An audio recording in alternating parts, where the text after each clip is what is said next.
ล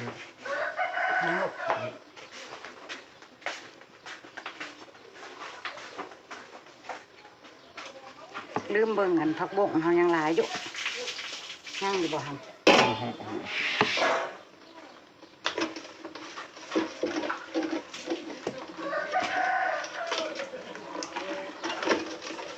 น้ำพอเราเห็ดนะแกงกระถึกเห็ดบนนั่งแล้วเห็ดบนนั่งไก่สบายดีแล้วสวยๆจ้ะพี่น้องเมื่อนี้ป้าบัวบ่ได้ไปใส่จ้ะไปซื้อขนมมาจ้ะมาขายก๋วยเตี๋ยวกับลูกจ้ะพี่น้องมื้อนี้อยู่บ้านจ้ะอยู่บ้านวันนี้สบายดีเพิ่นทุกคนเด้อพี่น้องเด้อยินดีต้อนรับสู่ช่องแม่น้องบัวคือเก่าคือเดิมมาจ้ะ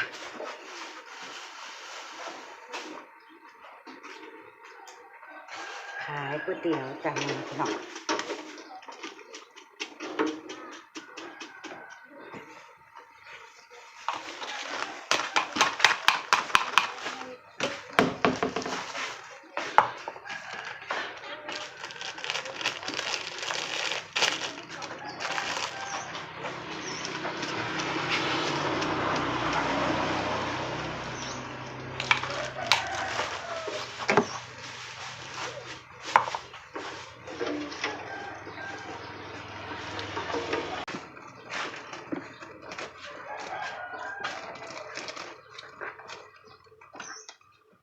มุกกองคือปากใช่ป่ะพี่น้องมึง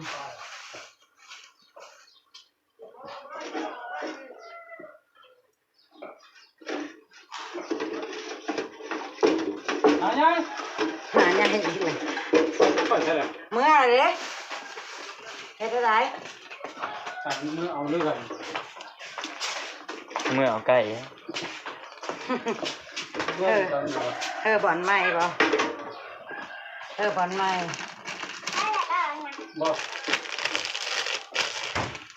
วันนี้อัปเดตร้านก๋วยเตี๋ยวจ้ะพี่น้องจ้ะยืมอีกละ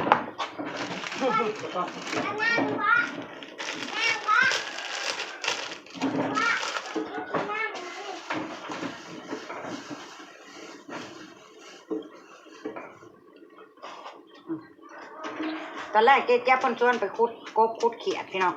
แต่ป้าบัวจะไปเอาขนมป้าบัวเลยบ่ได้ไปมื้อใหม่ก่อนมื้อใหม่ถึงสิพาเพิ่นไปมื้อนี้ขอเวลาอยู่กับลูกก่อนเนาะพี่น้องเลยง่ายๆครับเจ็ดตะเล็กสีดอกกระหันตะเล็กสีพอมาหาเล็กสีแถวเป็นคนเดียวเลยจับปักหยามันคลุกน้ำมันก่อนพี่น้องเพิ่นจังสิบ่ติดเส้น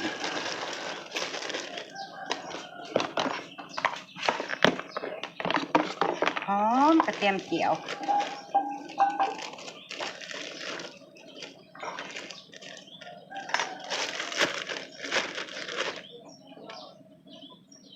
ที่คุณเอาบริเฮ็ดยังอื่นได้ไหมเฮ็ดอะไรกระเทียมเจียวกระสือเป็นทงมาแล้วกระเทน้ำมันลงมันบ่หอมมันก็หอมของมันอยู่ดิแต่ว่ายังว่าแล้วอยู่ปุ่นมันก็เจ้าเฮ็ดใหม่อยู่ไทยเนาะมันใหม่ตลอดเพื่อมันเสียนะมันบ่ใหม่คือทางนี้นะพี่น้องเอ้ยเพื่อมีมาเหาะอยากมันเบิดเลยหรือเปล่าเบิดอันเยอะเบิดกินแล้วเอาง่ายๆเพื่อเหาะต้องเฮ็ดเองทุกอย่างฉีดทุ่งลงมาแล้วหอมตุ้มโอ้ตายบางเชื่อในตลาดมันก็มีที่เขาเกี่ยวอยู่ในตลาดเลยกันนี้เขาก็ใส่ถาดไว้แล้วกันขายเป็นกิโลขายเป็นขีดแบบนั้นนะหอมถ้าเกี่ยวเรียกอะไรเขากับมัดใส่ถาดไว้สื่อวันนี้แม่เปลี่ยนน้องบ่อยพี่น้องเปลี่ยนพ่อค้าน้อยแต่พ่อค้าน้อยพักเป็นมือกล้องมากได้พี่น้องเบื่อเนาะนี่จะป้าบัวจะสบายได้กับมือกล้องเบื่อป้าบัวเด้วะเบื่อหนาเหี่ยวป้าบัวจะพาเบื่อกันเด้อพี่น้องเด้อพาเบื่อป้าบัวเด้ออัปเดตลายมุมให้เบิ่งเขาสวนแน่ อยู่ห้านขายก๋วยเตี๋ยวแน่เนาะพี่น้องที่บ่ได้ต้องเบื่อ อืมเปิดคลิปยามใดต้องมีมาบ่ เป็นเนาะ เป็น เป็นจังแบบว่าแบบนี้ได้เปิดคลิปยามใดนี่หมาแรกบ่มาโลด คล้ายๆส่องแนทวีเอสฟุตเลย สำนักเพิ่นไว้ ส่องนากินจิ้วคันอะไรก็เปิดคลิปยามใดก็มีแต่เสียงรถพยาบาลทั้งบ้านเฮาก็มีแต่เสียงรถเวียด อันว่า FC ตัวยงสงสัยเปิดคลิปยามใดแล้วเสียงต้องเข้าเลย เวียดต้องมาบ่เวียดต้องมาต้องเฮาถ้าป้าบัวเปิดคลิปยามใด เออ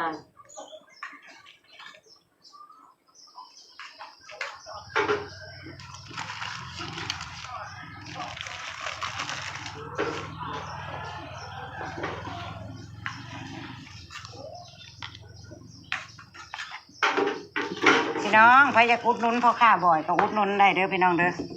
แต่ละมื้อเพิ่นก็ขายแบบนี้ล่ะก็แก๊กถ้าป้าบัวบ่ได้อัปเดตให้เบิ่งบ่ได้ถ่ายให้เบิ่งจ้ะเพิ่นก็ขายกับน้องชายเพิ่นอ่ะลูกมาปรุงลูกมาลูกค้าฮะ เฮานี่ ปรุงให้แน่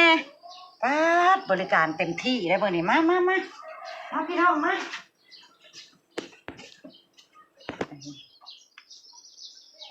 สาวน้อยเพิ่นอายพี่น้องเอ้ยเพิ่นบ่กล้ามาปรุงจ้ะอายบ้าบ่อยบ่ตัก อืม อายพ่อค้าบ่อยบ่เป็นหยังบ่บวชจัดให้เนาะ ก็ไอ้กล้องเป็น แต่ส่วนหลายแม่ค้าปรุงให้สิแซ่บได้พี่น้อง เอ้ยขี้โม อ้าวอีหลีตัวแม่ค้าหูว่าควรใส่อหยังบ่ต้องใส่ไปมั่วซั่วแม่นบ่พี่น้องว่า อืมรสชาติไทยรสชาติมันที่กระปรุงบ่ถูกปากกัน มีไว้โซ่ซื่อๆหากถ้าตามหลักสูตรก๋วยเตี๋ยวป้าบัวบ่ต้องใส่อหยังมากมายใส่พริกน้ำส้มแล้วพอโลดแต่ว่าลูกค้าเขาเจ้าติดกับการที่แบบว่าใส่ข้าวคองอันนี้ก็เลย เอามาไว้พริกเกี่ยวก็หอมเกี่ยวเองวางก่อนถอยลงแล้วแงกน้ำจ้ะพี่น้อง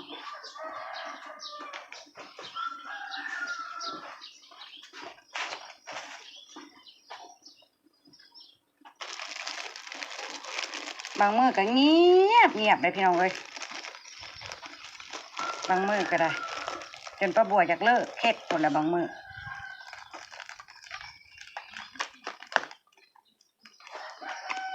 บางมือก็พอได้ขายอยู่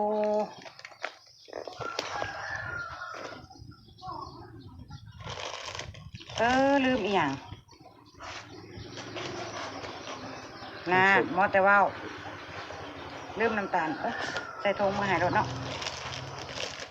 ร้อยน้ำตาลสิแยกให้เด้อเมื่อละแซวเองเด้อลูกเด้อป้าลืมใส่หายแล้วพวกน้ำตาลมันบ่อยู่ในนี่บ่เป็นหยังแยกทงใหาย ไม่ใหญ่เลย หืม ไม่ใหญ่เหมือนป้า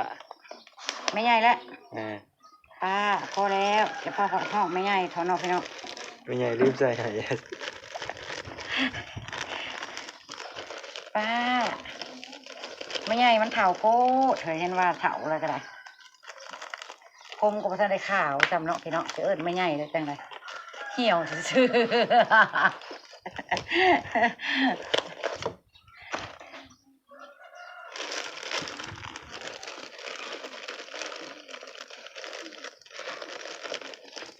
แดดฮ้อนขนาดตอนเช้าหนาวเย็นจัดเลยสวยมาแดดเปรี้ยงๆเลยพี่น้องในแดดจนเหลื่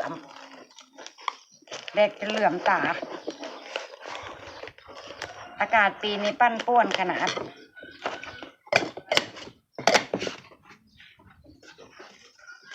อากาศปีนี้แปรปรวนเหลือเกิน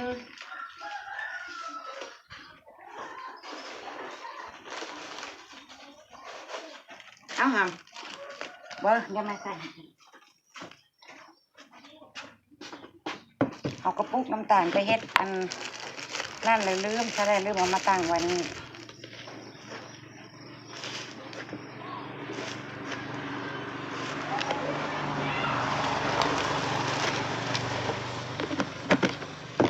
เมื่อไรใส่เอาเองเด้อลูกเด้อทำการเด้อ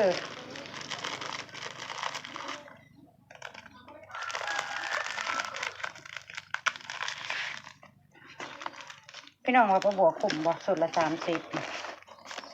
บาท สมมติแล้ว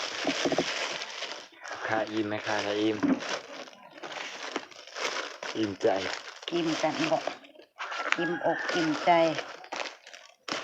ตรงไรไม่ต้องถามหา อืมใส่ถุงเดียวลูกง่ายดิ ไม่ต้องสงสัยกำไรไม่มี ได้แล้วลูกมาเลยเรียบร้อยพี่น้อง4 สุดโดยอ่ะลูกครับขอบใจขอบใจ ไปอืม อ่ะขายเสร็จก็เก็บเข้าตู้พี่น้องเอ้ย